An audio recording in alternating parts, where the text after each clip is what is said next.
সুধী বন্ধুরা, কেমন আছেন সবাই? আশা করি সবাই ভালো আছেন। টেকনিক্যাল সলিউশন ভিডিও, আজকে ভিডিওতে সবাইকে স্বাগতম। তো কয়েকদিন একটা পোস্ট দেখছিলাম এবং আমার গ্রুপেও, আমার পেজেও একটি পোস্ট করছিলাম যে অ্যাডমিন ডিল, এই যে will be suspend your account.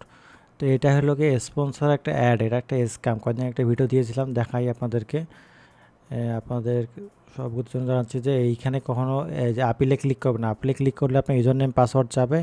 User name password চাইলেই দিলেই কিন্তু আপনার অ্যাকাউন্টটা পরে দেখবেন যে হ্যাক হয়ে গেছে। তো ওইটা আপনাকে দেখাচ্ছি আরেকটা জিনিস। তো এই জায়গাটায় স্পন্সর অ্যাডের এই জায়গাটায় ওই একটা ছিল, একটা থাকে তো আমাকে এরকম আসতেছিল। অবশ্য আপনাকে দেখাচ্ছি আমি। ওই আগের অ্যাডটা ক্লিক করার পরে আমাকে এরকম আসছে, we will suspend your account after 7 days। আজকে চোখে ধরা পড়লো। যখনই আপনি আপিলে ক্লিক করবেন, আর এখানকার ইউআরএল কিন্তু দেওয়াটা ভিন্ন, facebook.windows-software-update.com। এটা কিন্তু আসলে ফেসবুকের মতো ইন্টারফেসটা বানিয়েছে, কিন্তু ফেসবুকের না। যখন এখানে আপিলে ক্লিক করবেন, কন্টিনিউ ক্লিক করবেন, সে আপনার কপি পাথ ফ্লো এখানে একটা কী চাবে, কিছু একটা কী বলছে, রিপোর্ট।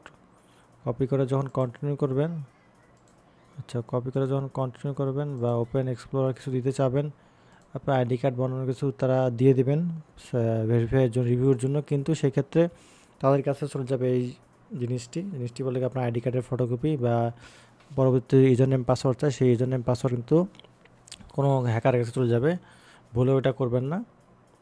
আমি আবারও দেখে দিচ্ছি, আমার প্রোফাইলে এটা আসছিলো, আমি একটু রিফ্রেশ দিই। না, এখানে আসতেছে না, স্পন্সর এটা এখানে আসছিলো।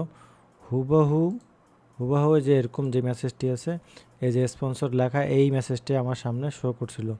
তো আশা করি আপনারা বুঝতে পেরেছেন। এই ধরনের স্ক্যাম থেকে আপনার বিরত থাকুন। আর আমাদের চ্যানেল সবসময় আমাদের সাথে থাকুন এই ধরনের ভিডিওর আপডেট পেতে। ধন্যবাদ।